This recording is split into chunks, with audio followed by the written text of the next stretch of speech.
y les voy a compartir las diapositivas donde quedamos la clase pasada. Déjenme buscar aquí dónde está la ventana. Va. ¿Dónde está la ventana? Acá está. Ahí deberían estar viendo las diapositivas. Nosotros, la verdad es que voy a retroceder un segundo. Voy a retroceder. Antes de partir también voy a dejar aquí la lista de participantes a mano por si tienen alguna pregunta, para estar atento acá. Lo mismo con el chat. Profe, yo tengo como, Dígame. o sea, no sé si lo tiene notado, Sí. pero recuerdo que usted iba a arreglar esta diapo porque estaba confusa con respecto al sentido de la Sí. corriente. Muy bien. Ay, Qué bueno que lo recordaste, Valentina. De hecho, sí, le pedí a Carlos, que es el que ha actualizado el material, que él haga la corrección. Básicamente que esta flecha está mal y esta flecha arriba está de más. Son estas flechas de la derecha las que están, bueno, ¿están viendo el cursor ahí? Si no, déjenme activar el puntero mejor. Estas flechas son las correctas para el sentido del flujo. Esta de aquí y esta de acá están mal. Y lo vamos a corregir en el material que subamos. De hecho, no he subido todavía porque estoy esperando que Carlos me mande la actualización. ¿Sí? Así que qué bueno que me lo recuerdas, Valentina, pero sí vamos a hacer esa corrección. Así que no se preocupe. ya, gracias. Entonces, para recapitular un poco, estuvimos viendo en la clase del lunes todas las justificaciones para poder llegar a la simplificación de un circuito magnético, que es este circuito que tenemos aquí a la derecha para este caso en particular. Hicimos varias simplificaciones, todo el flujo que enlazan estas bobinas se canalizan a través del núcleo, porque el núcleo tiene una permeabilidad muy alta, ¿cierto? Esa fue la justificación. Cada vez que aparece un entrehierro, que es esta separación entre partes del núcleo, vamos a suponer que esa distancia es muy pequeña, por lo tanto todo el flujo sigue atravesando el entrehierro de manera uniforme y por lo tanto no hay fuga, ¿sí? Que no hemos hablado mucho de flujo de fuga, vamos a ver bien ese concepto después en transformador, pero básicamente todo el flujo que viene de arriba pasa abajo, y eso es lo que aparece aquí en el dibujo, ¿no? El Φ1 que está acá es el mismo que el Φ1 acá abajo. Todas esas simplificaciones nos permiten finalmente obtener un circuito equivalente, que se llama circuito magnético, en donde las fuentes que aparecen en este circuito están originadas por las corrientes que circulan en los enrollados. Por cada vuelta del enrollado aparece, ¿cierto?, una corriente. Entonces el origen del flujo entonces es n veces la corriente que circula por ese enrollado. La simplificación del circuito también venía de la mano con que la relación entre los campos V y H era lineal. Justo lo que vamos a ver hoy día es cuando, una de las cosas que vamos a ver hoy día es cuando yo relajo simplificación, todavía puedo utilizar de cierta manera estos circuitos, pero con una salvedad. Y luego aparece este concepto de reluctancia, que es este elemento que aquí aparece dibujado como una resistencia, pero insisto, este es un circuito equivalente magnético, que es un símil de un circuito eléctrico, en donde la reluctancia es el elemento que presenta una oposición al flujo. Así como la resistencia presenta una oposición al paso corriente, la reluctancia presenta una oposición al paso del flujo. La reluctancia, la expresión, ¿cierto?, para calcular la reluctancia, es función de las propiedades del material y la geometría. No es función de la corriente, no es función del flujo. Entonces eso es lo que nos permite entonces expresar estos circuitos magnéticos con un circuito equivalente. Y vimos también la clase pasada que aplican todas las reglas que ustedes ya conocen de una extensión natural de las leyes de Kirchhoff a estos circuitos. Para el caso de circuitos magnéticos, entonces yo puedo, por ejemplo, para resolver este circuito magnético, yo puedo sumar estas reluctancias en serie, combinar en paralelo esta otra reluctancia, encontrar el flujo total, y después aplicando las reglas que ustedes ya conocen, yo puedo dividir el flujo en dos partes y sabemos que el flujo va a tender a irse por donde está la reluctancia de menor valor, ¿cierto? Va a ser el camino preferencial porque presenta menos, justamente, reluctancia, menos oposición al flujo. Entonces, todas las reglas que ustedes conocen aparecen acá. Las caídas de tensión, entre comillas, que aparecerían en este circuito magnético son entonces responsables de la especie de tensión inducida, que es la fuerza magnetomotriz que aparece acá. Por lo tanto, todas las caídas que aparecen en cada una de estas reluctancias, ¿cierto?, que es el valor del flujo multiplicado por la reluctancia, la suma de todas ellas en cada bucle va a sumar a la fuerza magnetomotriz. Entonces, eso lo vimos la clase pasada. La próxima semana hay una clase auxiliar dedicada específicamente a circuitos magnéticos que ustedes van a tener. Así que no voy a ahondar más en problemas de circuitos magnéticos. Ustedes justamente en la auxiliar van a resolver cosas de este tipo, ¿sí? Utilizando estructuras que son, ustedes vieron comparadas con el primer ejemplo que vimos, esta estructura un poco más compleja. Vamos a ver hoy día otro ejemplo que es aún más complejo, pero uno se puede poner súper creativo con muchos entrehierros, con materiales ferromagnéticos de distintas permeabilidades también.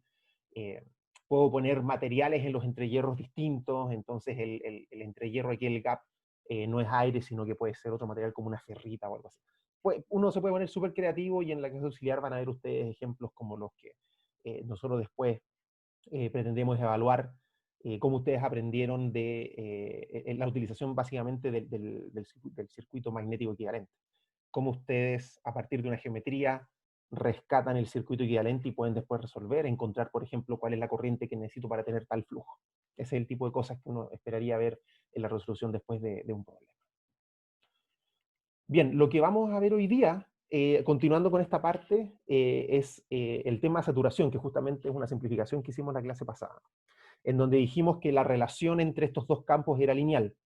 Y eso significa que la permeabilidad relativa en particular, que dijimos que era típicamente un número muy alto, se supone que no depende de los campos, ¿sí? Como dice acá, se supone constante independiente de la fuerza magnetomotriz. Pero eso no es cierto en la realidad. En la práctica, los materiales tienen saturación. ¿Por qué ocurre la saturación en los materiales desde el punto de vista físico? Podemos recurrir a esta teoría de los dominios magnéticos de nuevo y pensar que un material tiene distintos dominios magnéticos que están, ¿cierto?, en principio todos alineados de manera aleatoria. Por lo tanto, el campo neto de ese material, por ejemplo, el fierro de un núcleo, la magnetización neta, el campo B neto es cero. Cuando yo someto a este material a un campo magnético que va incrementando, estos dominios se empiezan a alinear, ¿cierto? Entonces, mientras se alinean, el campo total crece, crece, crece, crece, ¿sí? Va creciendo el campo. Bueno, lo tengo que hacer del otro lado para la pantalla usted, ¿cierto? Va creciendo, creciendo, creciendo. En la medida de que existan dominios magnéticos que se puedan seguir alineando, tanto el campo que excita a estos dominios magnéticos como el campo que producen estos dominios al alinearse van creciendo juntos. Pero llega un momento en que todos esos dominios magnéticos ya se alinearon en la misma dirección del campo.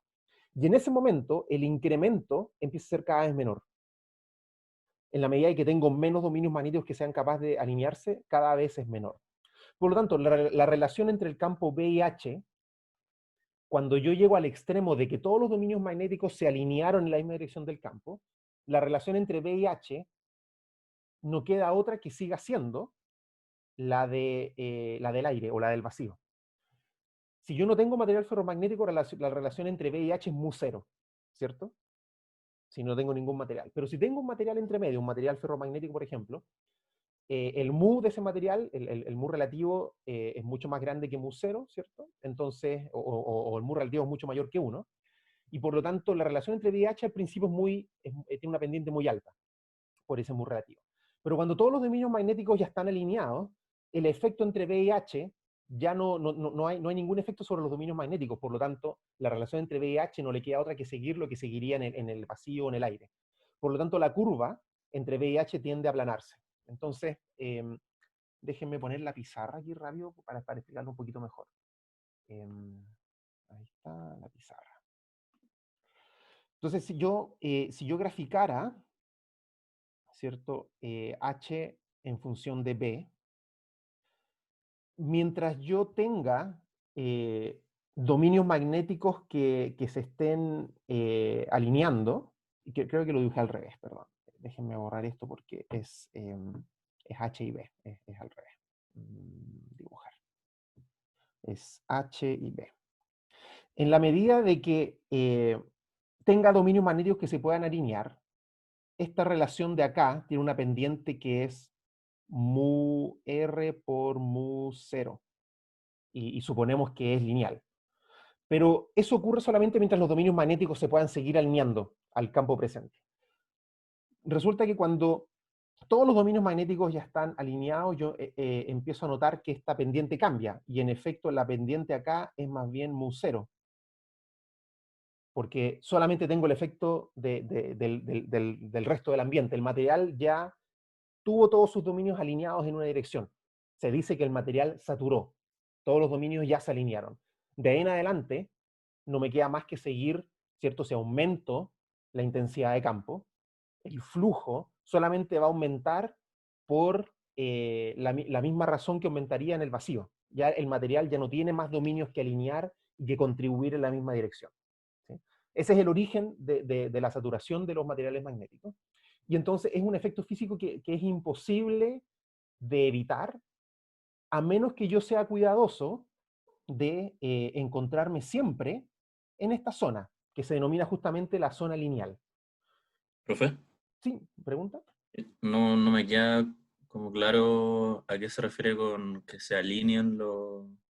Eso lo hablamos en la clase del lunes. Yo tengo esta teoría de que todos estos materiales que son ferromagnéticos se describen a través de esta teoría, que no voy a entrar en detalle, pero es una teoría que dice que eh, lo- los, los materiales ferromagnéticos tienen dominios en donde cada uno de esos dominios, sus momentos magnéticos están alineados en una dirección. Esos momentos magnéticos entonces tienen que ver con el spin de los electrones, y por eso es un tema que no queremos entrar en detalle ahora, pero cada uno de esos dominios magnéticos tiene un momento magnético definido. En un material ferromagnético, esos dominios, cada uno de esos dominios está orientado de manera aleatoria en el material, cuando no hay presencia de un campo magnético. Y por lo tanto, el flujo neto en ese material, el campo neto en ese material es cero. No, eso, por supuesto, no es cierto en un imán. En un imán ya están todos prealineados. Pero en un elemento que es ferromagnético, que no tiene magnetización a priori, la alineación de esos momentos magnéticos del conjunto de los dominios es aleatoria. Pero cuando yo expongo a este material a un campo magnético, esos dominios tienden a alinearse. ¿Sí? En la medida que esos tienden a alinearse, el campo B que yo observo cuando expongo a este material va a ser mucho más alto que si no estuviera. Es por eso que si yo dibujara aquí la curva entre B y H del vacío, la curva de B y H del vacío sería algo así, donde la pendiente es mu cero.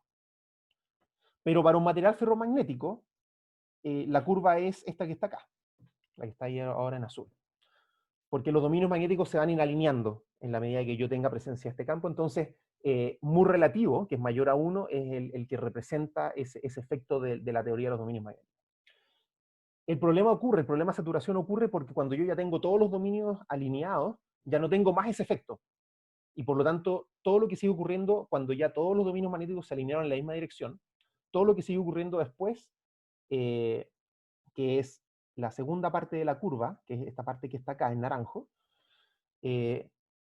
sigue básicamente la misma pendiente que seguiría la curva si yo no tuviera el material ferromagnético, porque el material ya saturó, ya tiene todos sus dominios alineados. ¿Se entendió un poquito mejor ahí? Sí, profe, gracias. Perfecto. Entonces, el efecto de saturación es inevitable, porque los materiales no tienen un número infinito de dominios magnéticos, y cuando los dominios están completamente alineados, yo alcanzo la saturación del material. Si un material es mejor o peor, en realidad depende tanto de el valor que yo tenga para la permeabilidad relativa, que ese mu sea muy alto, pero también depende de dónde se ubique este codo, el que se denomina el codo de saturación, para qué valor de H para qué valor de H ese codo de saturación se alcanza. Entonces, un buen material va a tener capacidad de alcanzar B muy altos para H no necesariamente tan alto, ¿cierto? Un mu R alto. Eh, y, eh, y entonces con un codo de saturación lo más a la derecha posible y con la pendiente lo más alta posible. Esas dos cosas, por supuesto, se contraponen. Si yo quiero tener un codo de saturación más a la derecha, mu relativo va a tender a ser menor. Entonces, cuando yo quiero buscar un buen material que tenga buen mu, inevitablemente va a saturar en algún momento con un valor de H que no necesariamente es muy alto. Déjenme volver a la diapositiva. Tengo que cerrar esta pizarra.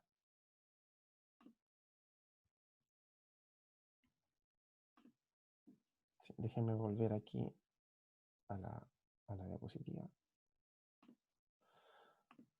Entonces, Como dice aquí, los núcleos ferromagnéticos presentan esta característica BH, la característica BH que muestra la saturación.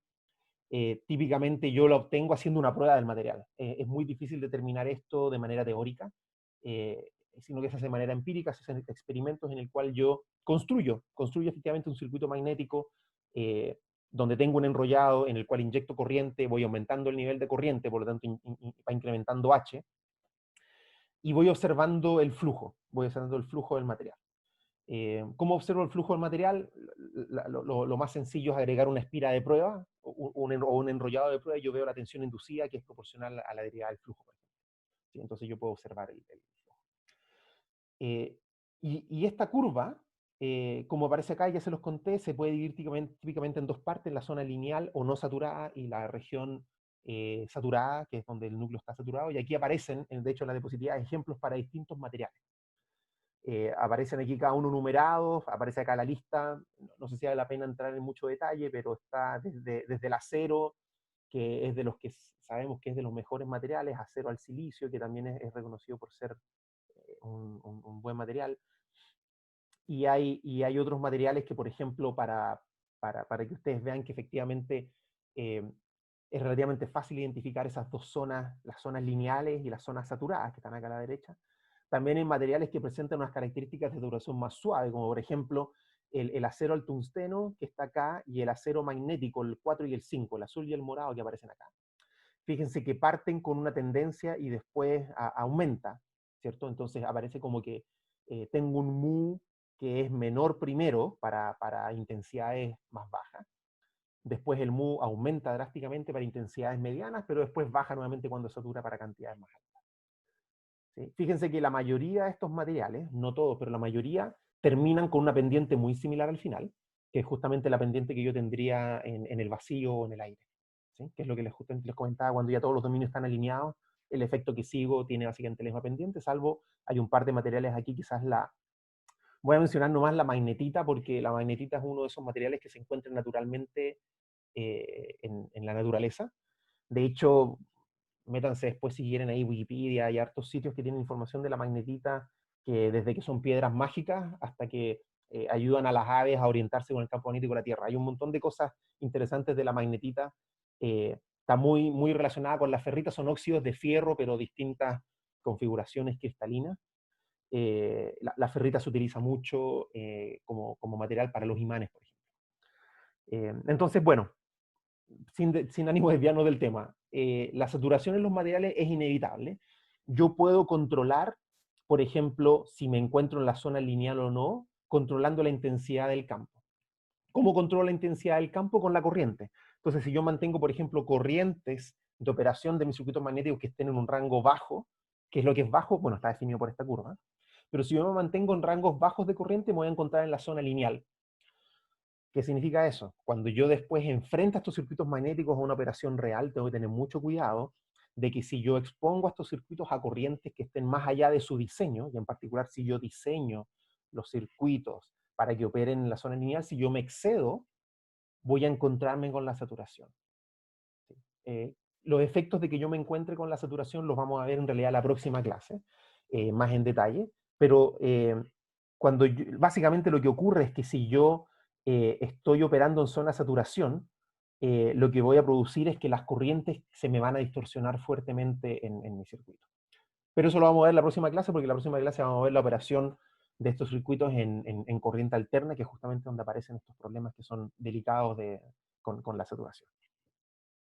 Veamos un ejemplo cortito, nada más para ver cómo yo incorporaría la saturación en esta teoría de los circuitos magnéticos que vimos, y vamos a utilizar el ejemplo que vimos en la clase pasada. Vamos a considerar el mismo ejemplo de este núcleo que lo llamamos de tipo ventana, ¿cierto? Que tiene una apertura acá al medio como una ventana. Entonces, es un núcleo tipo ventana. Este núcleo tiene un largo medio LC, tiene una sección A sub C, y además tiene un entrehierro de distancia que no aparece aquí dibujada, pero era G, ¿sí? La distancia del entrehierro.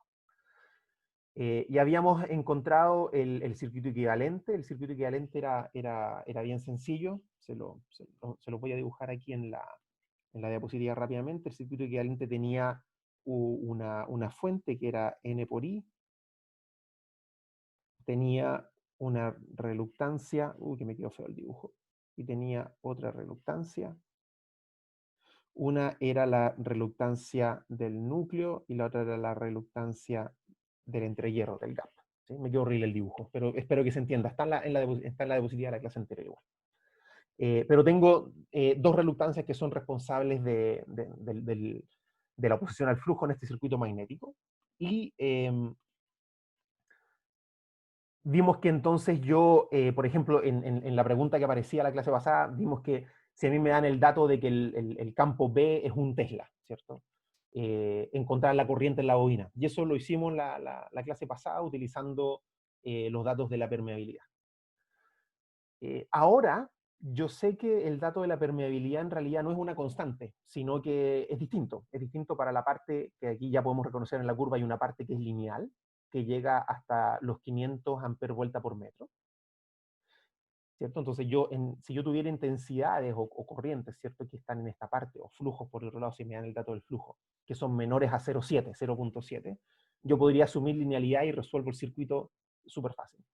Pero ahora no, y justamente a mí el valor del campo B, que me piden que tenga el circuito, está metido aquí en el codo de saturación, ya casi en la zona saturada, ¿cierto? De hecho, con un Tesla de campo B, que está relacionado directamente con el flujo, yo voy a tener aquí una intensidad de campo H de 1500. Entonces, ¿cómo resuelvo este circuito entonces?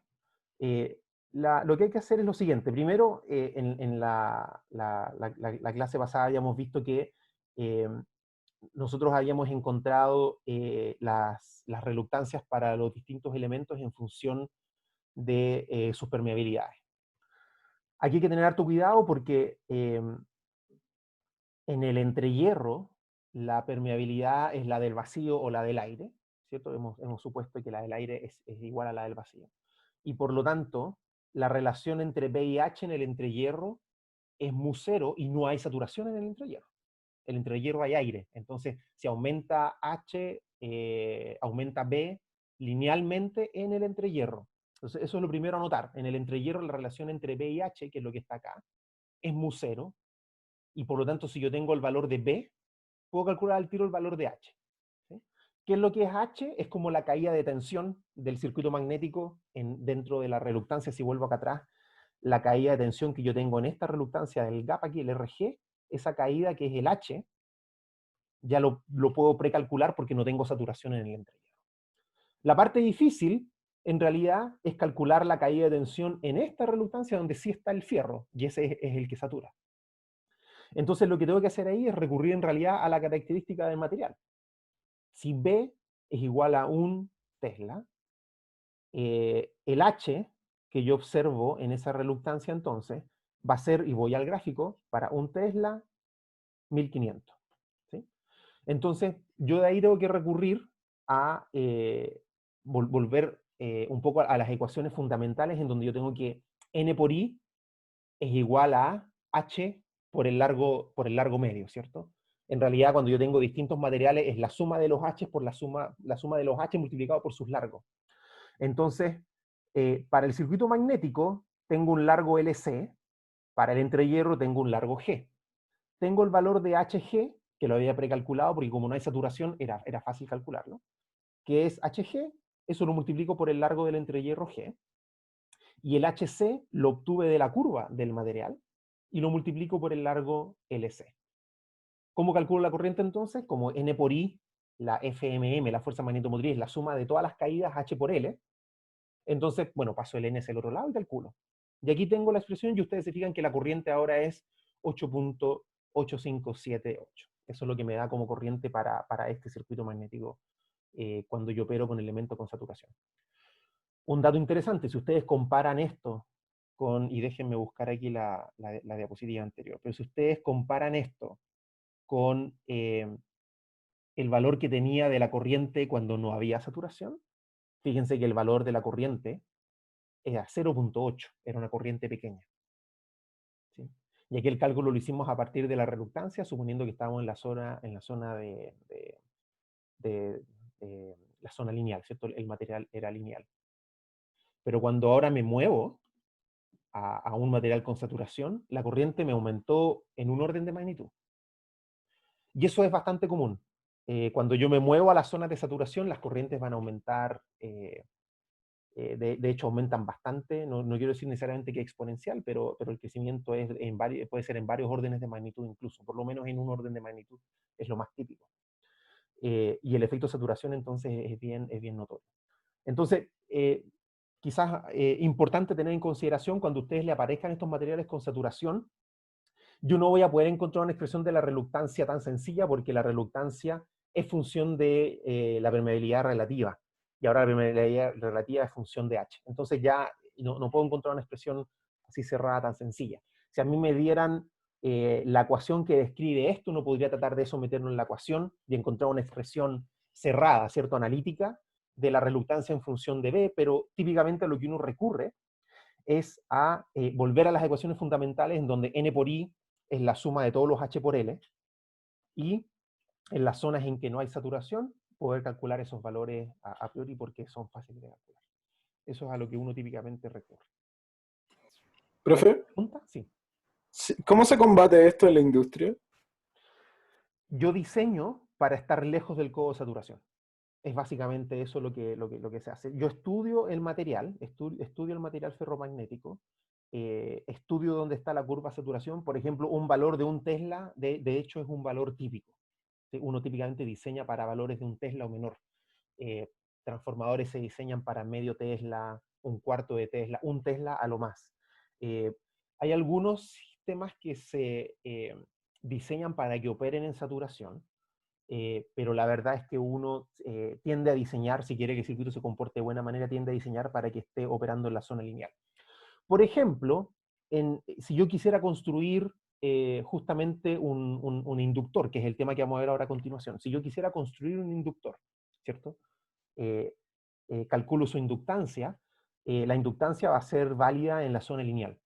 Y entonces yo puedo entregar como fabricante el dato de que esta inductancia tiene un tal valor para corrientes hasta este valor, ¿sí? Para corrientes no más de tanto, cosa que me asegure que yo no me meto en la zona de saturación del material. Si alguien después viola eso, bueno, se mete en la zona de saturación y el comportamiento entonces tiene una reluctancia que ya no es lineal, es función del campo, y entonces ya deja de ser válido todo lo que yo entregué como fabricante. Pero los fabricantes se encargan de eso. Es el origen de las limitaciones prácticas que nosotros tenemos en los sistemas de conversión electromecánica de la energía.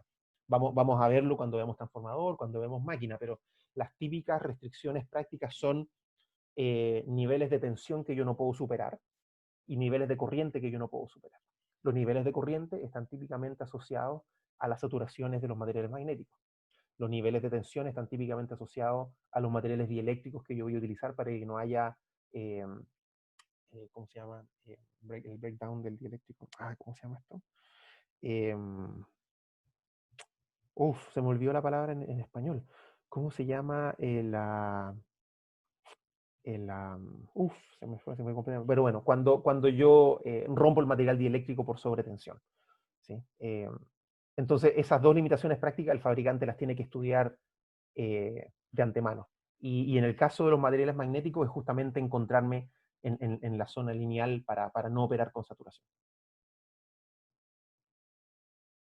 ¿Sí? ¿Respondí tu pregunta, Danilo, no? Sí. Gracias.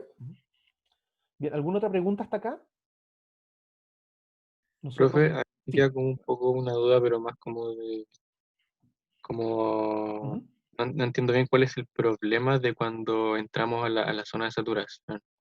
El problema cuando entramos a la zona de saturación es que mi circuito magnético ya no es lineal y no lo puedo resolver utilizando las expresiones que utilizábamos antes.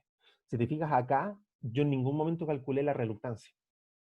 Aquí no está la reluctancia. De hecho, yo encontré directamente la corriente utilizando los valores de las intensidades multiplicados por los largos. O sea, casi que volví un poco hacia atrás en las ecuaciones de Maxwell, ¿sí? Ya no puedo utilizar el concepto de reluctancia como lo estaba utilizando antes porque, y déjenme volver aquí a la diapositiva de la clase pasada. Cuando yo calculaba la reluctancia, por ejemplo, de este circuito, yo aquí utilizaba justamente el mu relativo, que me lo daban como dato, me dijeron que era 70.000. Entonces yo podía calcular la reluctancia y podía entonces después, perdón, podía después utilizar mi circuito magnético. Pero ya no, cuando yo tengo saturación no puedo utilizar el circuito magnético y tengo que recurrir y volver hacia atrás en las ecuaciones de Maxwell, básicamente. Tengo que volver a plantear básicamente esta ecuación, ¿sí? Que la suma de los H por L va a ser igual a la fuerza magnetomotriz. Entonces, ¿sí? ¿Se entiende? Entonces, cuando Sí. ustedes se enfrentan a un problema, van a ver básicamente dos opciones. Les van a dar los datos de los materiales magnéticos y les van a decir que el μr tiene cierto valor. Y cuando les dicen μr tiene cierto valor, es bastante seguro asumir que el material es lineal. Y yo, entonces, de plano, calculo reluctancia, planteo mi circuito magnético y resuelvo. Puede de que ustedes les digan después, por ejemplo, el mismo problema, pero ahora este material tiene saturación y esta es la curva, y le dan una curva como la que aparece aquí en la diapositiva, ¿cierto? El material tiene saturación. Para todas las partes que sean lineales, yo puedo recurrir a la reluctancia, efectivamente, y calcular reluctancia. O puedo utilizar la relación lineal de que B igual a mu por H, ¿sí? Que es lo que se utilizó en este problema.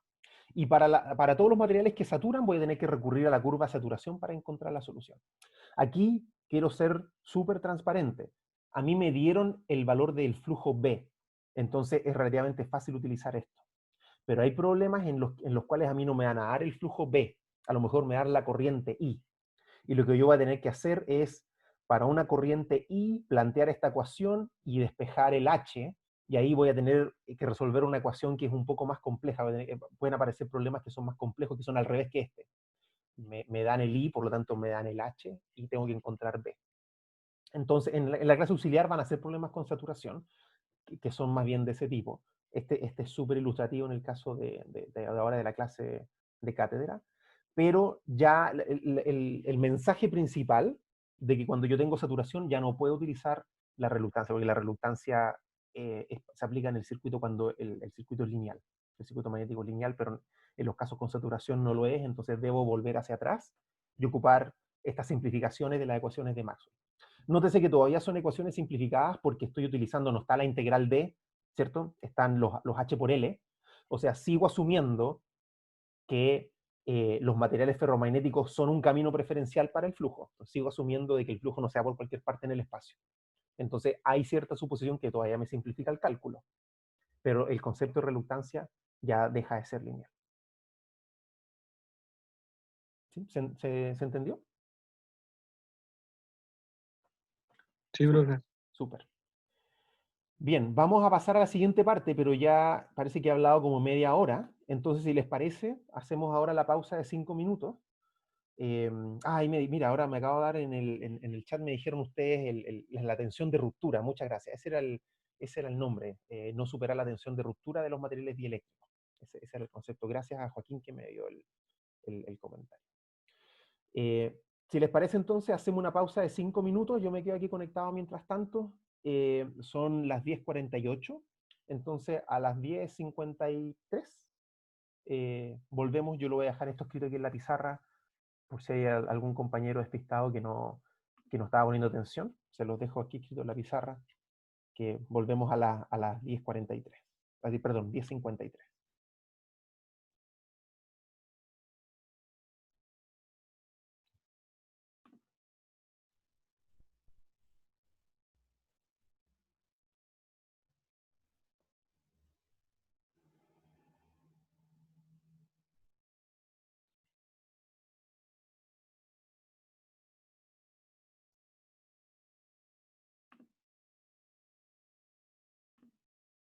Súper. Entonces, vamos a continuar. Esta clase se extiende hasta el lunes, entonces hoy día vamos a alcanzar a ver hasta el concepto de inductancia, energía almacenada en la inductancia. La excitación con corriente alterna es lo que vamos a ver el lunes, donde aquí, en la excitación con corriente alterna, nos vamos a empezar a acercar al transformador, que es el siguiente tópico del curso.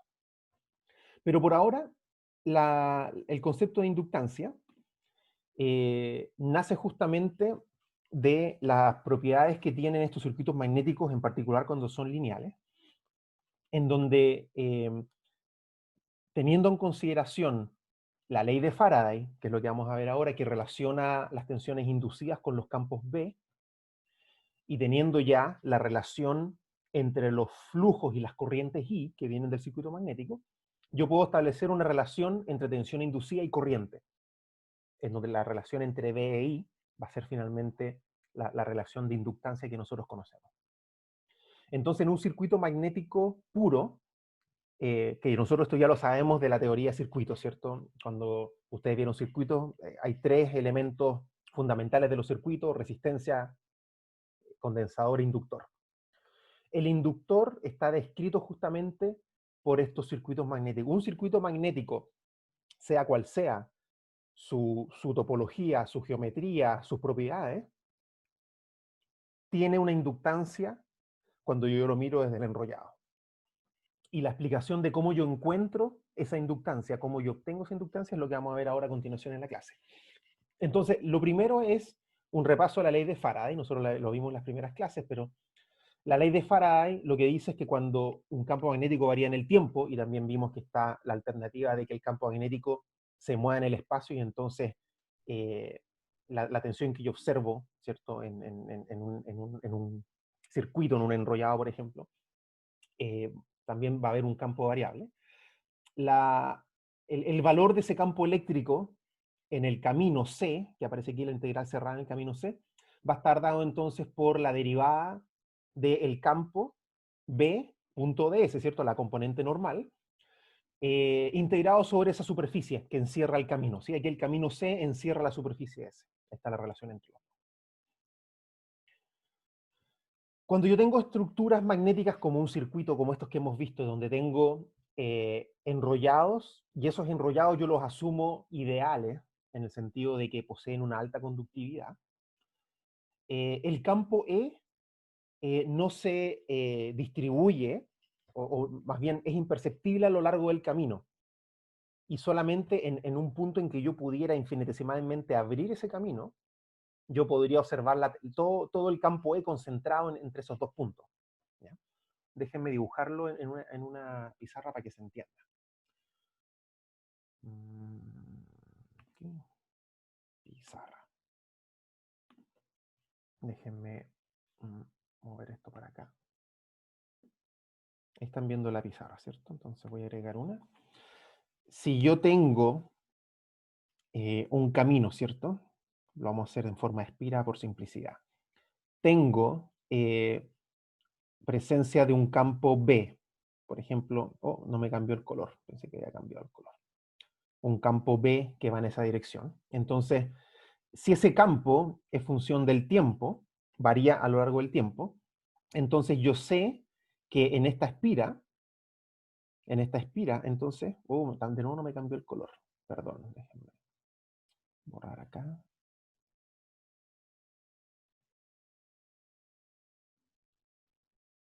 Ahí sí. Me aparece, entonces, a lo largo de este camino, me va a aparecer un E, ¿cierto? Ese E, en principio, se distribuiría en el camino, ¿cierto? Se distribuiría en ese camino uniformemente si es que justamente lo que yo tenga en presencia de ese camino es uniforme.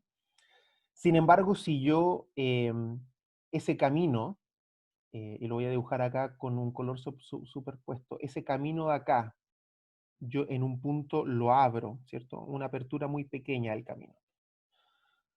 El campo, en vez de distribuirse por la espira y aparecer parcialmente en esa apertura de ese camino desenrollado, lo que va a pasar es que al final yo lo que obtengo es que el campo E aparece solamente concentrado entre esos dos puntos, ¿sí? Aparece entre esos dos puntos. Eso bajo la suposición de que efectivamente tenga alta conductividad, por lo tanto el campo se aparece entre esos dos terminales, se podría distribuir una parte en el enrollado, pero se puede despreciar si es que tiene alta conductividad, ¿sí? Bajo esta suposición, bueno, y aquí importante quizás mencionar que esto es función del tiempo también, ¿sí? Pero bajo esa suposición entonces, voy a volver a la diapositiva, bajo esa suposición, entonces la parte derecha de acá esa parte corresponde a la derivada del flujo. Nosotros el flujo dijimos que era la integral de b.ds, ¿cierto? Eso lo llamamos flujo cuando estudiamos los circuitos magnéticos. Y la parte izquierda va a ser la tensión que va a aparecer entre estos dos puntos entonces. El campo se concentra básicamente en esa apertura infinitesimal, ¿cierto? Para que yo mantenga el camino. Tengo esa apertura, entonces ahí se concentra el E. Se concentra, como dice aquí, como una tensión inducida en los terminales de ese enrollado. Entonces yo rescato esta ecuación que está acá. La tensión inducida es igual a menos de phi dt. ¿Sí? Si yo esto lo aplico para un enrollado que tiene n vueltas, bueno, el flujo que enlazo va a ser n veces eso. Y por lo tanto yo aquí introduzco una nueva variable que es proporcional al flujo, que se llama flujo enlazado, que es lambda, o se utiliza lambda, donde la tensión inducida va a ser igual a menos de lambda de t, donde lambda es el flujo enlazado total. ¿Sí? El ejercicio del dibujo lo hicimos para una espira elemental, que está abierta. Si yo tengo un enrollado que tiene n vueltas, y en sus extremos también tengo, ¿cierto?, una apertura, entre esos dos terminales aparece n veces el flujo enlazado. Eso es bastante natural. Entonces, esta es la expresión que quizás más se utiliza en los circuitos magnéticos, donde E, la tensión inducida, es menos de lambda de t. Lambda es el flujo total enlazado. Cosas interesantes que aparecen acá. Aparece un signo menos. El signo menos se debe a la ley de Lenz, que como dice aquí en la diapositiva, indica que la tensión que aparece en estos terminales es tal que si yo cerrara el circuito, si yo por algún momento supusiera que yo puedo cerrar ese circuito, la tensión que aparece inducida, ¿cierto? Supongo que yo pongo una resistencia entre medio, ¿ya? Yo pongo una resistencia entre esos dos terminales del dibujito que hice recién, ¿cierto? Entonces, tengo esa apertura infinitesimal, tengo dos terminales, y en esos dos terminales conecto una resistencia. La polaridad de la tensión inducida es tal que para esa polaridad que aparece, la corriente que yo haría circular por ese circuito, con esa resistencia que yo estoy inyectando ahí, crea un campo que se opone al campo que yo estoy haciendo atravesar, ¿cierto?, el campo externo que atravesaba la superficie que encerraba el camino. ¿Por qué es así? Porque si yo tengo una espira en el espacio, ¿cierto? Tengo una espira en el espacio, y yo tengo un campo magnético que atraviesa esa espira, aquí lo que va a aparecer es una corriente tal en esa espira que se oponga a ese campo que yo puse.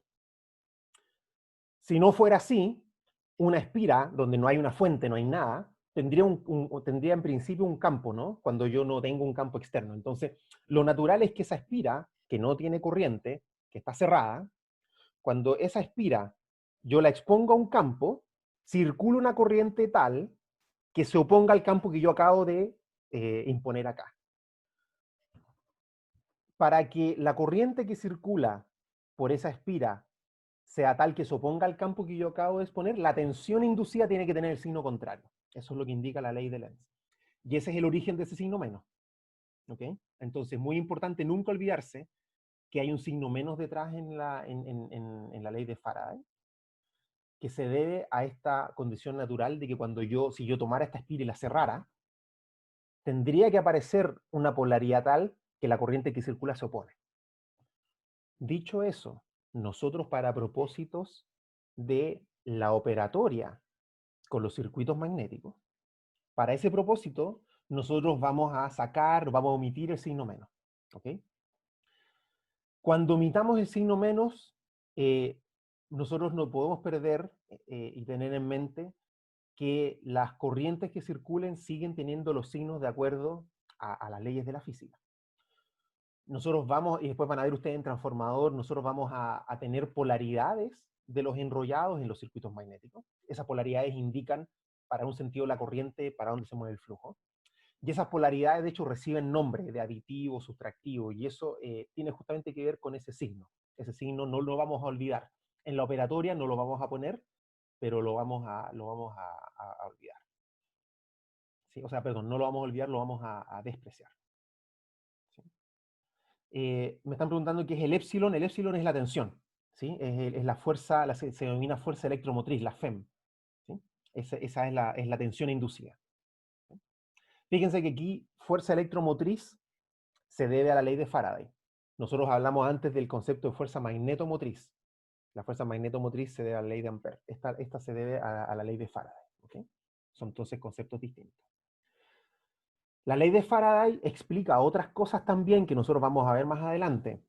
Explica la aparición de corrientes parásitas o corrientes de Foucault también que se llaman. También algunos denominan corrientes de Eddy, que son estas corrientes parásitas que aparecen en los materiales ferromagnéticos, que ocurren por el siguiente fenómeno. Como yo tengo, por ejemplo, en un núcleo físico, tengo un trozo de núcleo. Por ese núcleo está circulando flujo. Ese flujo, ya dijimos que el flujo se da preferencialmente por el núcleo, ¿cierto? Se concentra todo a través del núcleo. Sin embargo, para ese flujo, si yo tengo un material que es buen conductor, en donde, desafortunadamente, los materiales ferromagnéticos son buenos conductores eléctricos también, significa que yo tengo, en principio, dentro del material ferromagnético tengo caminos preferenciales eléctricos para una corriente. Por lo tanto, cuando yo tenga un flujo a través del núcleo, van a aparecer corrientes que circulan alrededor de ese núcleo. En principio no hay una espira, ¿cierto? El núcleo no está compuesto por espiras. El núcleo es, en principio, un pedazo sólido de un material ferromagnético. Entonces, ese material, ese sólido, en principio, uno podría descomponerlo en múltiples espiras que están todas pegadas juntas. Entonces, inevitablemente, debido a la presencia de este flujo, van a aparecer corrientes que circulan. Esas corrientes circulantes se llaman corrientes de Foucault y, a pesar de que son pequeñas, ¿cierto? Porque el material no es un conductor perfecto, hay medidas que uno puede aplicar para disminuir esas corrientes también, pero inevitablemente aparecen pequeñas corrientes circulantes en el núcleo.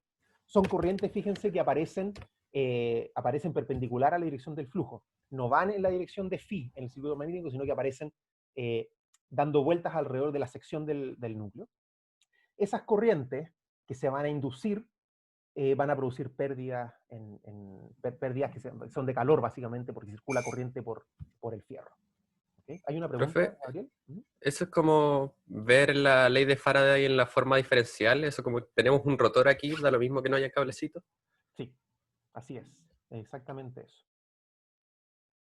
Buena acotación.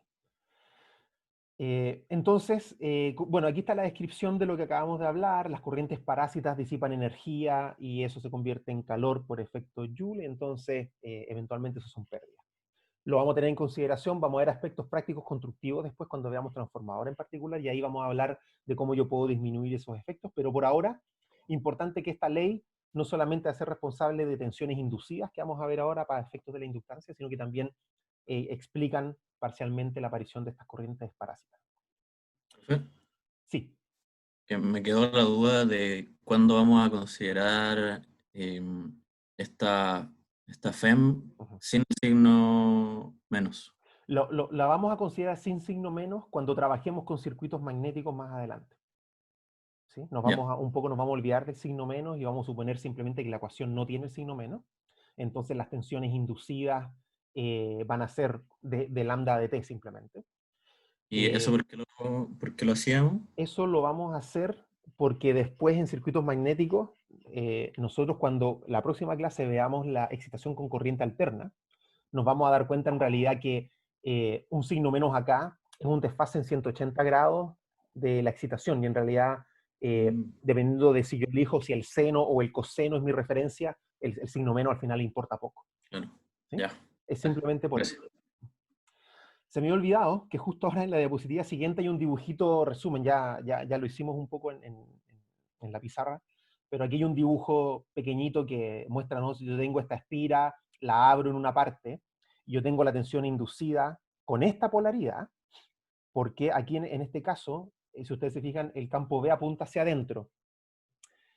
Si yo cerrara la espira, y aparece cerrada con una resistencia, podemos suponer que la resistencia es pequeña, si yo cerrara esta espira, la corriente que circularía, ¿cierto? Para oponerme al sentido de ese campo, este campo va hacia adentro, el campo que se opone tiene que ir hacia afuera. Para que vaya hacia afuera, entonces la corriente tiene que circular ahí como aparece en contra del sentido del reloj. Entonces la tensión inducida Si yo la dibujo así, entonces necesito el signo menos para que vaya en la dirección de la corriente. ¿Sí? Ahí está el origen del signo menos de la ley. Pero bueno, ya hay dos dibujos ya para explicar esa parte. Entonces, el concepto de inductancia aparece cuando yo vuelvo de nuevo hacia atrás en mis simplificaciones y asumo que los circuitos magnéticos son lineales. Asumo que hay una relación lineal entre el flujo y la corriente. Si yo asumo eso y utilizo ahora la ley de Faraday, fíjense que aquí está la diferencia, utilizo la ley de Faraday para reescribir la expresión de la tensión inducida, pero ahora en vez de función de lambda, porque yo sé que por ley de Faraday es de lambda de t, pero yo con la regla de la cadena, ¿cierto? La expreso como en función de dI a dt, porque quiero relacionarla con la corriente. Entonces me aparece aquí de lambda a dI por dI a dt. ¿Sí? Derivadas, no son parciales, derivadas completas. De lambda a dI por dI a dt es lo mismo que de lambda a dt, donde de lambda a dI va a ser lo que nosotros vamos a entender como inductancia. Fíjense que aquí está súper rara la nomenclatura, debería aparecer el signo menos acá, pero L, que es la inductancia, va a ser de lambda a dI. Está mal el signo ahí, yo lo voy a corregir antes de subir la diapositiva. L, entonces, que es lo que yo conozco como inductancia, es la relación entre la tensión inducida y la derivada de la corriente. Eso ustedes ya lo conocían de circuitos, ¿cierto? Cuando nosotros definimos estos tres componentes fundamentales, resistencia, condensador e inductancia.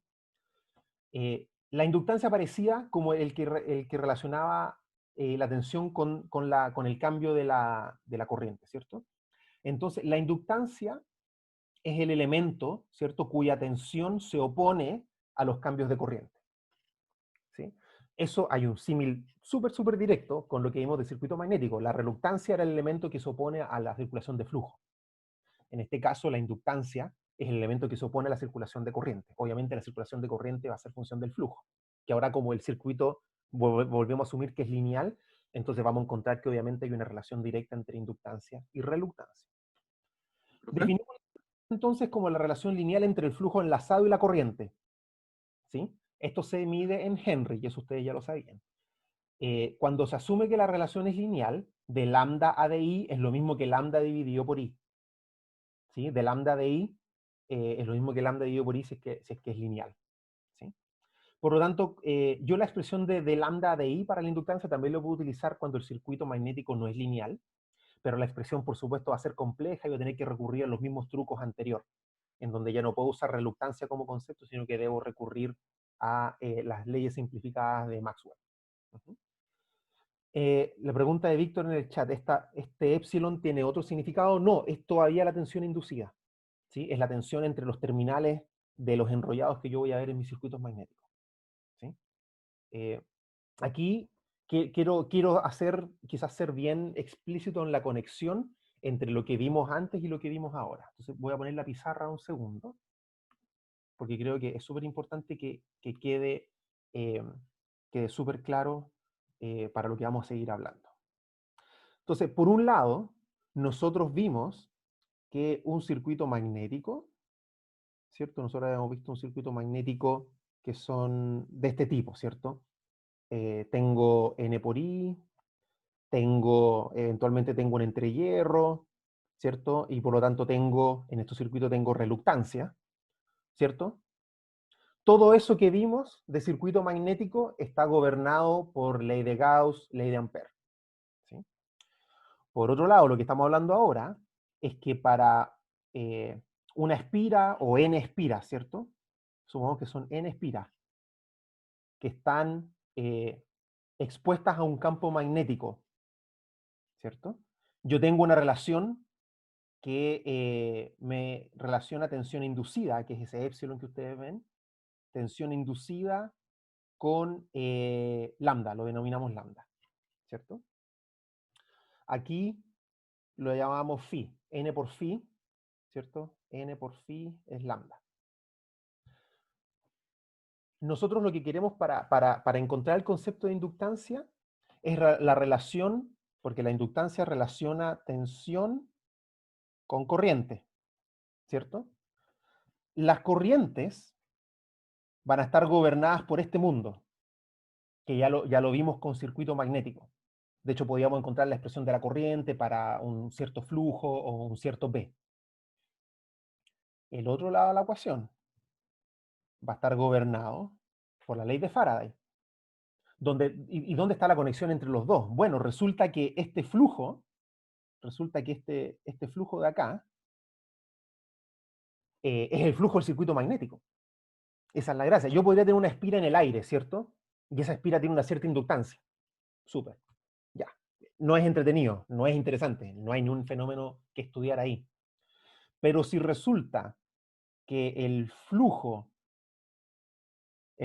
que estaba pasando acá es en realidad el flujo del circuito magnético, la cosa se pone más interesante, porque lambda, entonces, es un lambda que está viviendo en un circuito magnético.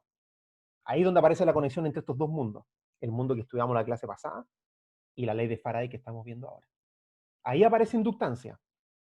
Si yo no me preocupo de la ley de Faraday y me quedo con la corriente, puedo seguir viviendo en el mundo de mi circuito magnético. El problema es que en la vida real, cuando yo conecte a este circuito magnético a otra parte, a un sistema, ¿cierto? A un sistema eléctrico, en el sistema eléctrico existen tensiones y corrientes. La relación entre tensión y corriente es lo que domina el comportamiento de los elementos en una red. Al final del cabo, las impedancias. Entonces, para yo llevar un circuito magnético al mundo de los sistemas eléctricos de potencia, debo conectarlo a ese mundo real, tensiones y corrientes. En el mundo de las reluctancias no aparece ninguna tensión, en ningún momento hablamos de tensión inducida en circuito magnético. Pero cada enrollado que yo tengo, si yo miro la tensión en esas espiras, si yo abro esas espiras y miro, la tensión ahí va a estar dominada por la ley de Faraday. Y ahí es donde aparece la conexión entre los circuitos magnéticos y el mundo real de sistemas de potencia, y el concepto que aúna finalmente los dos es la inductancia. ¿Okay?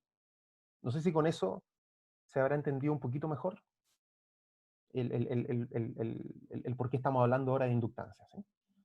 Déjenme volver a compartir la diapositiva. Entonces, la inductancia es justamente ese concepto que va a relacionar el mundo de las tensiones inducidas, donde está lambda, y el mundo de los circuitos magnéticos donde vive la corriente I. Obviamente, ya dijimos, el flujo de esa bobina donde yo mido la tensión inducida es el flujo que pasa por el circuito magnético. ¿Sí? Entonces, para el circuito magnético elemental, que es el que ya hemos visto, este núcleo ventana, que tiene, por ejemplo, un entrehierro, yo conozco su circuito magnético súper bien. Ya lo vimos ya en la clase pasada, lo volvimos a repasar rápido hoy día. Y ese circuito tiene una cierta reluctancia. De hecho, tenía dos reluctancias, la parte del fierro y la parte del entrehierro. Pero estaban en serie, las podía sumar y encontrar una reluctancia total. L, la inductancia para ese caso, relaciona el flujo con la corriente, y la expresión que yo obtengo es que la inductancia va a ser igual a n cuadrado sobre la reluctancia total. La reluctancia total del circuito, si yo la divido por n, obtengo I, ¿cierto? Que aparece aquí en el denominador. R dividido n es la corriente. Y lambda va a ser n veces phi. Entonces ahí aparece la relación de el n cuadrado arriba y la reluctancia total abajo. ¿Sí? Aparecen 2 veces n. Si se desprecia la reluctancia del núcleo, que es uno de los casos que vimos la vez pasada, la inductancia se explica completamente por el entrehierro. Y eso es algo interesante. Ojalá tuvieron la oportunidad de estar en la universidad, porque hay inductores que podemos ver físicamente, y no tengo una foto acá.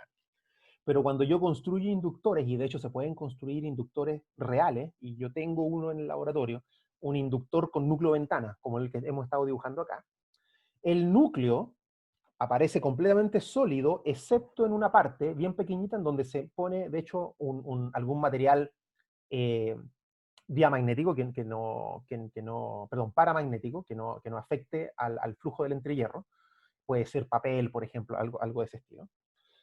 Y está levemente separado. Y mediante el ajuste de ese entrehierro, se ajusta el valor de la inductancia. Entonces, la inductancia, efectivamente, cuando mu es muy alto, o sea, el material ferromagnético es muy bueno, tiene un mu relativo muy alto, Entonces, toda la inductancia, o toda la reluctancia, si ustedes lo quieren ver así, toda la reluctancia se explica por el entrehierro. No importa el largo del camino medio del núcleo, lo que importa es el tamaño del entrehierro. Y entonces la inductancia, al mismo tiempo, la inductancia va a ser función de la longitud del entrehierro. Fíjense que como la reluctancia está en el denominador de la expresión de la inductancia, entonces la reluctancia era lo que se oponía a la circulación de flujo. ¿Sí? La reluctancia representa la oposición a la circulación de flujo. En el caso de la inductancia representa la oposición a los cambios de corriente. La reluctancia era mayor cuando el gap era mayor. ¿Sí? El entrehierro mayor, reluctancia mayor. Y en este caso, la inductancia, como es a la inversa, entrehierro mayor, inductancia menor. ¿Sí? Entrehierro mayor, inductancia menor. Otra cosa interesante, la inductancia es proporcional al cuadrado del número de vueltas. ¿Sí?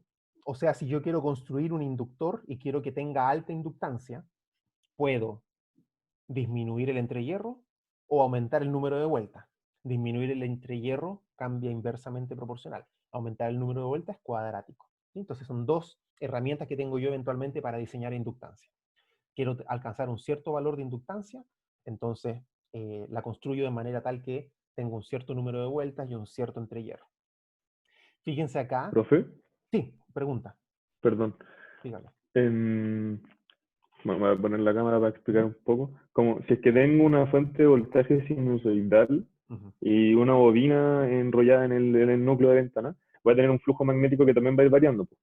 Y va a salir el flujo al núcleo, pero después ese flujo va a volver a entrar y va a ser un flujo variable. Ese flujo variable va a inducir de alguna manera una tensión en la bobina. Como ¿pasa algo extraño ahí? Sí. ¿Qué es lo que pasa? Lo vamos a ver en la próxima clase. Porque en la próxima clase vamos a ver si funciona en corriente alterna. Sí, pero Sí, porque me preguntaba como que la misma fuente está haciendo que se induzca algo en la misma fuente, como claro. No sé si me explico. Sí. Lo que aparece desde el punto de vista de la fuente que alimenta a este inductor, ¿sí? Supongamos que ya es el inductor construido con sus terminales, es que tú vas a tener una fuente de tensión, ¿cierto? Que alimenta al inductor. Y la corriente resultante va a ser resultado de la inductancia. Entonces, desde el punto de vista de los terminales, lo que te importa es la inductancia. Y la inductancia va a tener esta expresión. Entonces, la inductancia se va a oponer, ¿cierto? Va a tener una tensión que es L por la derivada de la corriente. Si yo estoy excitando este circuito con una fuente de tensión, entonces yo tendría que despejar de esa ecuación de inductancia la corriente, y eso ustedes lo hacen con fasores, ¿cierto? Típicamente. Y yo puedo resolver el circuito y encuentro cuánto es el valor de la corriente que yo obtendría. Pero también aplica lo inverso. Si yo inyecto una corriente sinusoidal, podría despejar de ahí cuánto es la tensión, la fuerza electromotriz que aparece. Y la fuerza electromotriz que aparece también se calcula a través de la inductancia. ¿Sí? ¿Sería como una fuente que se está alimentando un poco a sí misma? Lo que pasa es que no quiero complicar con eso. Efectivamente hay un efecto de que la tensión del enrollado y la corriente están íntimamente relacionadas por el circuito magnético. Entonces, yo no puedo, o sea, si yo excito con una tensión, no puedo tener un valor cualquiera de corriente, y de hecho esa tensión me va a determinar el valor del flujo. Entonces, la magnitud del flujo resultante en el circuito magnético va a ser función de la tensión que yo utilizo para excitar. La cosa es que después, una vez que yo conozco ese flujo, puedo determinar cuál es la corriente que entrega esa fuente para mantener ese flujo. Y ese es el efecto que tú ves como que se realimenta. ¿Sí? Claro.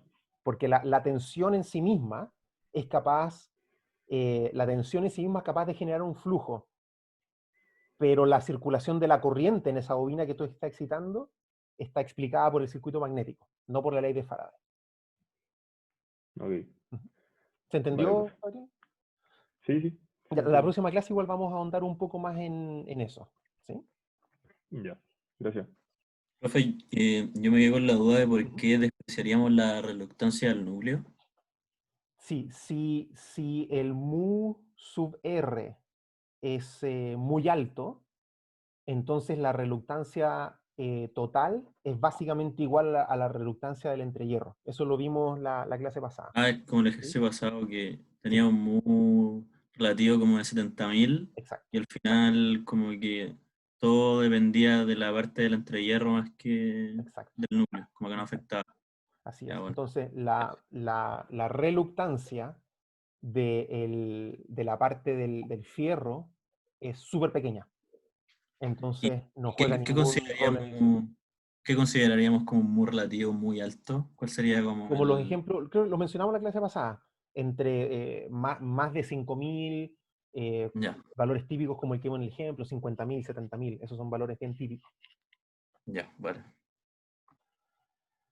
Bien, entonces, veamos un ejercicio, por si ya se nos va a ir la clase rápido, entonces veamos un ejercicio para que se entienda cómo yo al final encuentro el valor de la inductancia. La verdad es que una vez que yo describo el circuito y encuentro la reluctancia, es súper fácil encontrar la inductancia. Aquí tenemos un ejemplo bien parecido al anterior, pero tenemos un núcleo que tiene dos entrehierros y dos secciones distintas, ¿sí? Tiene una sección A1 en esta parte, una sección A2 en la otra parte. La sección, aquí en los enrollados no me la dan, lo que me hace pensar de inmediato que voy a asumir que la reluctancia de esta parte del fierro no importa, o sea, va a ser un fierro muy bueno. ¿Okay? Bueno, me dan estos datos, el N, el número de vueltas son 500, el núcleo de permeabilidad magnética infinita, ven, ahí está.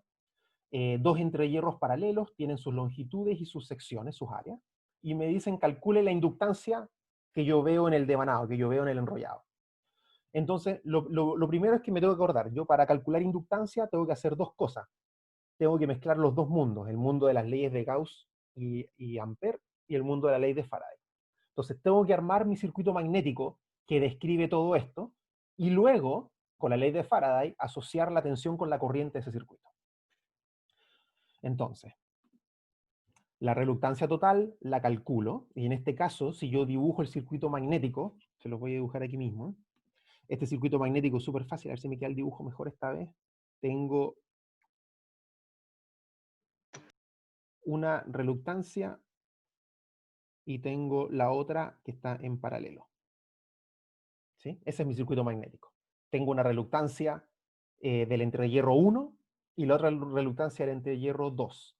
Esas dos reluctancias, cuando ya yo dibujo el circuito magnético, me doy cuenta que están en paralelo y las puedo combinar. Y eso es lo que se hace justamente acá. Ustedes tienen aquí que la reluctancia total es R1 por R2 sobre R1 más R2. La combinación paralela como si fueran resistencia. Súper. ¿Cómo calculo? Ahí tengo, en principio, todo lo que requiero para resolver mi circuito magnético. Tengo la reluctancia total. Entonces, N por I es igual a la reluctancia total por phi. Y ahí tengo mi solución del circuito magnético. Ahora va la parte de conectarlo al mundo eléctrico. ¿Cómo calculo la inductancia? L es igual a lambda sobre I. Voy a asumir que el circuito es lineal. Lambda N por phi dividido por I. Ya lo habíamos calculado antes, eso es N cuadrado sobre reluctancia total. Entonces me queda N1 por la suma dividido por la multiplicación de la reluctancia. Yo hago ese cálculo y me queda esta expresión que está acá. Mu 0 n cuadrado A1 sobre G1 más A2 sobre G2. ¿Sí? Mu 0, dato conocido, N también, A y G para ambos casos también, y encuentro mi valor de la inductancia que está ahí. 1.3823 Henry. Ese valor de inductancia, si ustedes quieren tener como una sensación de valores de inductancia, es un valor alto. Es un valor de inductancia alto. ¿Sí? Y en este caso, el valor de inductancia alto se debe a, principalmente a que las secciones que aparecen acá son relativamente grandes, son varios centímetros cuadrados, y los gaps son bien pequeñitos. ¿Okay? Entonces, obtengo un valor de inductancia relativamente alto. ¿Qué es lo que es un valor de inductancia que ustedes van a encontrar en la práctica? Por ejemplo, voy a comprar un inductor para aplicar en un sistema de potencia, por ejemplo, un inductor para conectar en serie con algún circuito. Esos inductores van a tener valores de típicamente entre microhenry y milihenry. Valores de Henry se ocupan pocas veces en sistemas de potencia, son más bien milihenry, la típica unidad que uno utiliza como valores de inductancia típicos que uno va a encontrar. Había una pregunta, no sé si era Ignacio. Profe, sí. Sí. No me queda muy claro el papel como teórico que está jugando esta inductancia. ¿Quiere decir que el mismo embobinado se está oponiendo al flujo magnético en esa magnitud? ¿A eso se refiere? Lo que ocurre acá, acuérdense que estamos conectando ahora el mundo eléctrico de la tensión, lo estamos conectando con el mundo magnético del flujo. Sí. Entonces, la tensión que, si yo, ahora que ya calculé la inductancia, si yo conecto una fuente de tensión a este circuito magnético, ¿cierto? Lo conecto en ese enrollado, puedo saber a través de la inductancia cuánto va a ser la corriente que va a circular por ese circuito. ¿Sí? Entonces, esa caracterización es una caracterización de circuito eléctrico, circuital. Ah, ya, En ya, como donde, para unir los dos mundos. claro, aquí la inductancia está relacionando, básicamente la inductancia lo que está haciendo es representar mi circuito magnético en el mundo del circuito eléctrico. Eso es lo que hace la inductancia, el L. Ya, perfecto. Y lo que hemos visto aquí es que para calcular el L, yo tengo que ir justamente al mundo del circuito magnético que lo describe. Yo, después de esto, yo podría conectar un condensador en paralelo con este enrollado, una resistencia en serie, conectarlo esto a una fuente, pero si yo no tengo la caracterización en función de la inductancia, no puedo hacer la conexión con ese mundo todavía. El mundo del circuito magnético puro me relaciona flujo con corriente, pero no hay ahí tensión, no hay tensión. Entonces, yo si me quedo en ese mundo del circuito magnético y la reluctancia, no puedo salir todavía al mundo del resto de los elementos que componen un sistema eléctrico hasta que no pase por la ley de Faraday que me conecta a mi circuito magnético con el mundo exterior, por decirlo así. ¿Sí? Ah, ya, perfecto. Vale, profe. Gracias. Profe, en la misma línea, entonces, este circuito magnético, si lo quisiéramos enchufar en un circuito eléctrico, ¿cómo se reemplazaría? ¿Por una inductancia solamente? ¿Por una inductancia con corriente? O sea, así es como yo lo construiría, tal como aparece en el dibujo. Y tú tomas estos terminales y con unos cables los conectas a tu circuito. No sé, no entendí muy bien, Gabriel. Claro. No, pregunta. sí.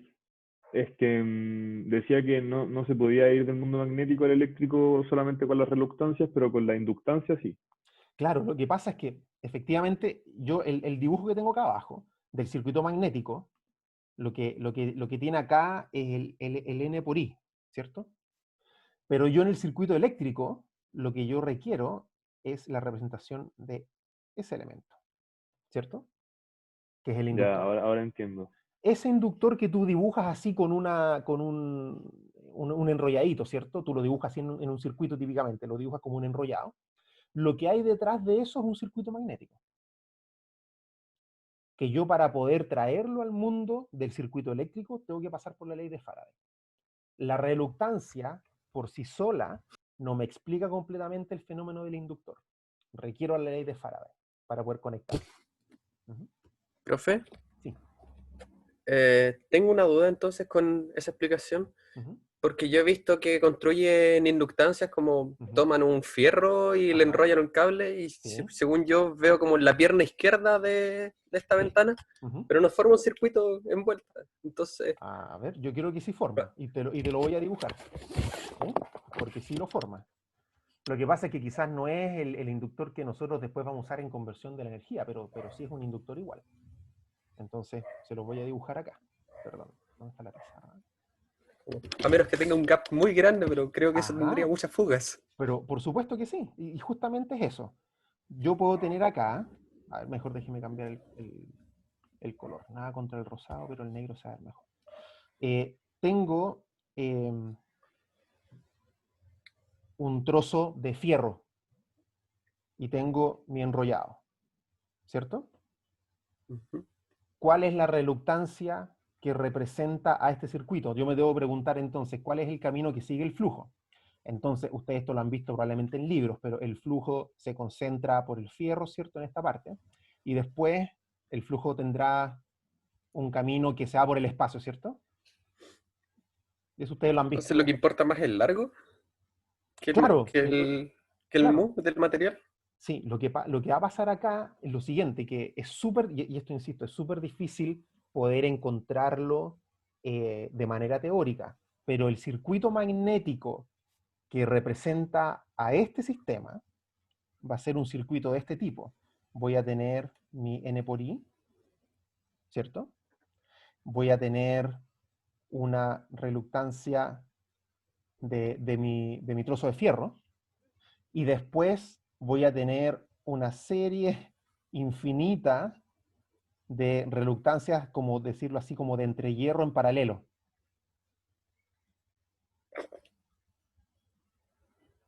Donde cada una de esas reluctancias representa básicamente cada uno de estos caminos. Cada uno de esos caminos tiene un largo y tiene un H por L. Cada uno de esos es un H por L. Donde voy a tener un camino con un cierto largo, que es como el equivalente al gap que teníamos antes, multiplicado por, y relacionado con mu0, que es el del aire.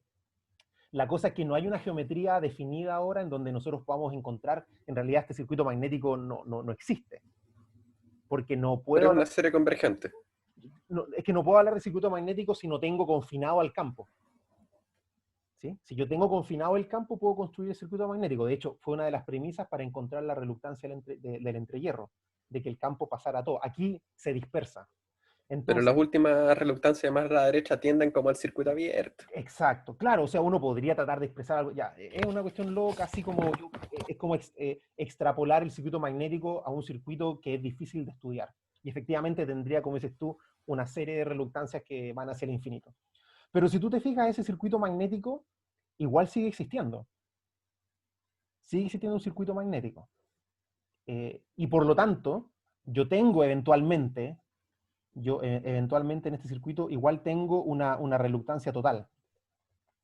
Difícil encontrar la expresión, no la puedo encontrar en función de un gap, no hay un gap aquí, el circuito es súper raro. Pero tiene una reluctancia, sobre todo si estoy en la zona lineal del fierro, va a ser una reluctancia súper conocida. Y esa reluctancia yo puedo calcular la inductancia también. Entonces esto también es un inductor. ¿Es buen inductor? Yo creo que no. Yo creo que no es buen inductor. De hecho tiene un gap tan grande que la inductancia es probable que sea muy pequeña. Inductores como este se usan, no para conversión de potencia, no para los propósitos de nuestro curso, se ocupan para comunicaciones, para otras cosas. Pero este tipo de inductores, para nosotros en este curso no tienen una utilidad. ¿Sí? No tienen utilidad. Tiene otros usos, pero para propósitos nuestros no tiene utilidad, pero existe. ¿Sí? No quiero que piensen que porque me es difícil encontrar un circuito magnético que lo represente, entonces esto no va a tener inductancia. No, tiene. Yo difícilmente puedo encontrar la expresión del valor de la inductancia para este inductor construido así, porque las herramientas que yo desarrollé, circuitos magnéticos, no me permiten encontrar una expresión para esto. Es muy difícil. Pero yo sí podría hacer, yo lo que sí podría hacer es excitar este circuito con una corriente, tratar de medir con una espira elemental el flujo justo acá, por ejemplo, encontrar la relación entre V y H, ver si tiene saturación, encontrar de alguna manera la reluctancia equivalente. Más aún, si yo esto lo excito con una cierta tensión y yo calculo la corriente, puedo encontrar su inductancia, eso lo puedo hacer siempre. Pero ahora, ¿cómo se relaciona esa inductancia con la geometría, con los mu? Es una expresión súper difícil, que mi circuito magnético a ella no me ayuda. ¿Sí? ¿Respondí un poco la pregunta con eso? Sí. Uh-huh. Es que había comprado unos pernos porque necesitaba hacer una inductancia como de juguete. Uh-huh. Entonces me estaba preocupando un poco ya con esta diagrama. Es normal, y yo creo que es motivo de preocupación porque no necesariamente va a ser el mejor inductor. Ahora, si tú requieres una inductancia, por ejemplo, para utilizarla en un circuito, y requieres un inductor que tenga un cierto valor de inductancia, porque va a ser parte, no sé, de un filtro pasabajo, ¿no? Construir un filtro pasabajo con un amplificador operacional, no sé, algo de ese estilo.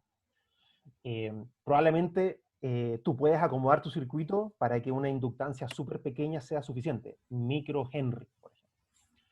Probablemente tú puedas construir un inductor con un perno de fierro y muchas vueltas. Y ya vimos El que problema es que es de aluminio. No, ahí partimos mal. Va a tener que cambiar sus materiales o no hacer el mejor material de aluminio. Para que tenga un mu más alto, mejor elija un perno de fierro. Entonces, O acero. ojalá que le resulte, que le sea útil el curso, porque justamente la elección del material es clave, por el mu, y el número de vueltas. Si es que tienes una mala geometría, en el lado de la inductancia puedes compensar, porque como es función cuadrática, el número de vueltas le puedes agregar muchas vueltas. hay que tener cuidado con agregarle muchas vueltas, porque entonces el flujo que voy a ir produciendo puede ser cada vez más alto, y puedo saturar el material. Entonces, no hemos visto aspectos constructivos, no hemos visto todavía estas consideraciones prácticas, pero existen otras topologías. No siempre los inductores van a ser tipo ventana. Hay otras topologías distintas. En clase auxiliar van a haber algunas topologías distintas. Pero eso no deja de ser, ese perno con enrollado no deja de ser un inductor. Lo que pasa es que no sé qué tan bueno va a ser.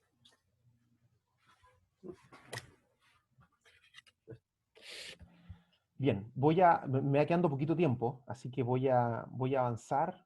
Ojalá que alcancemos a terminar. Si no, podemos terminar el lunes de todas maneras, pero quiero que nos vayamos por lo menos entendiendo el concepto de inductancia propia y mutua, porque esto es clave para poder entender transformador más adelante.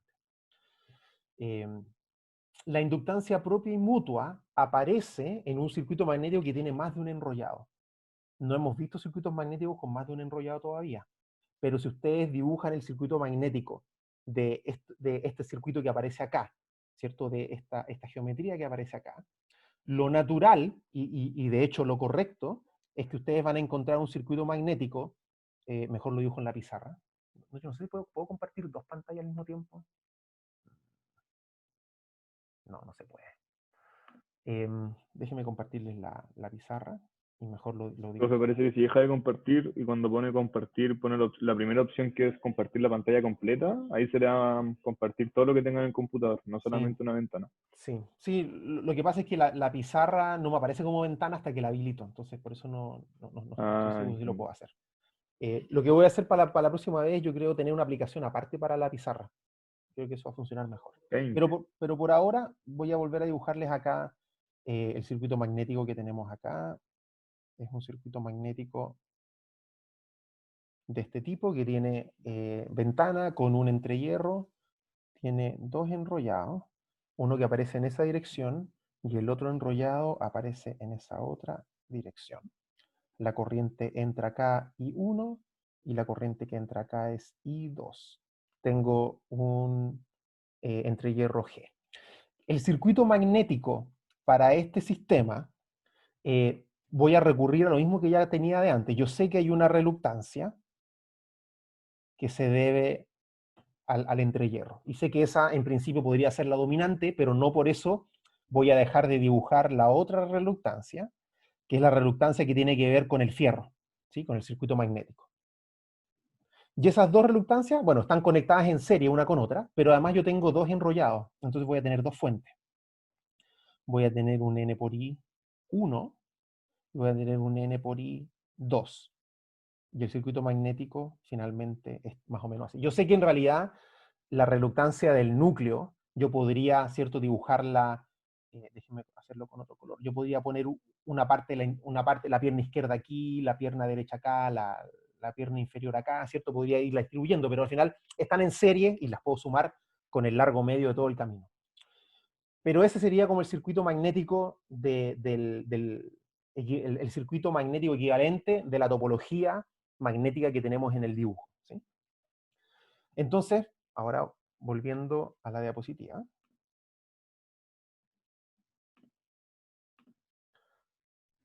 Tengo que la fuerza magnetomotriz que aparece ahora, tiene dos componentes. Está la fuerza magnetomotriz del primer enrollado, N1 por I1, y está la fuerza magnetomotriz del otro enrollado, N2 por I2. Entonces, la fuerza magnetomotriz que es responsable de que aparezca flujo en este circuito, tiene dos partes, es función de las dos corrientes. En este caso, fíjense que las dos corrientes, esta entra por regla de la mano derecha, el flujo sube.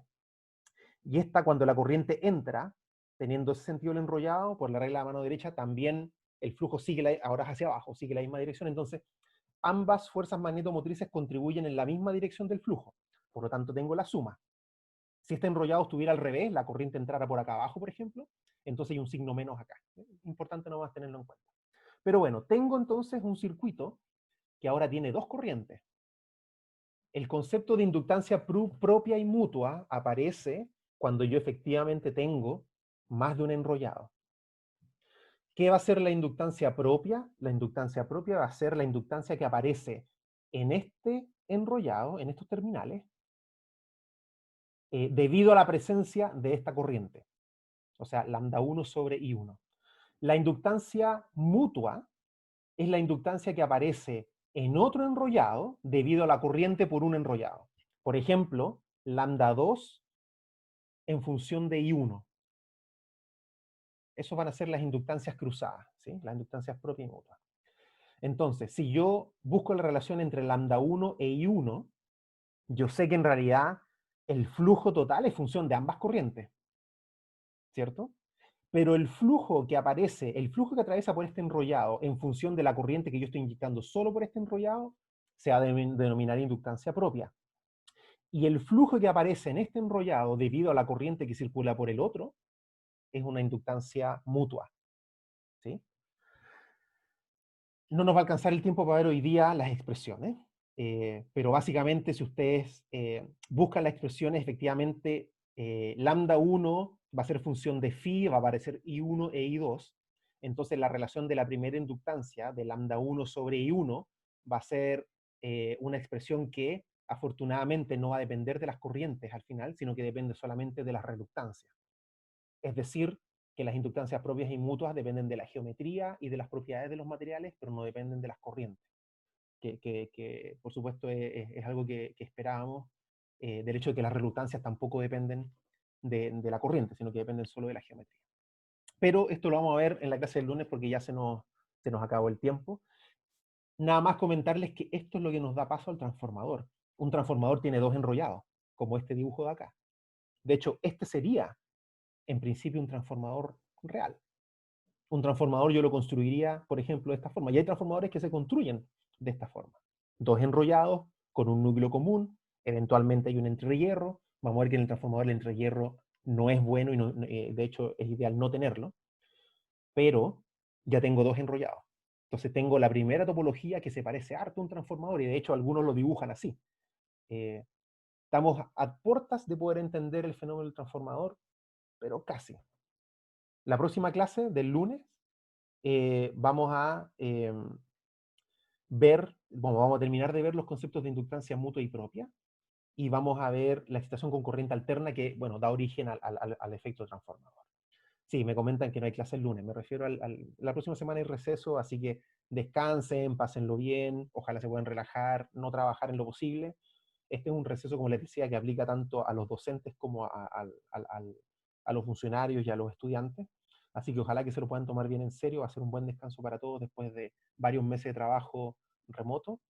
Así que con eso le damos fin a la clase. No sé si hay alguna pregunta antes de cerrar.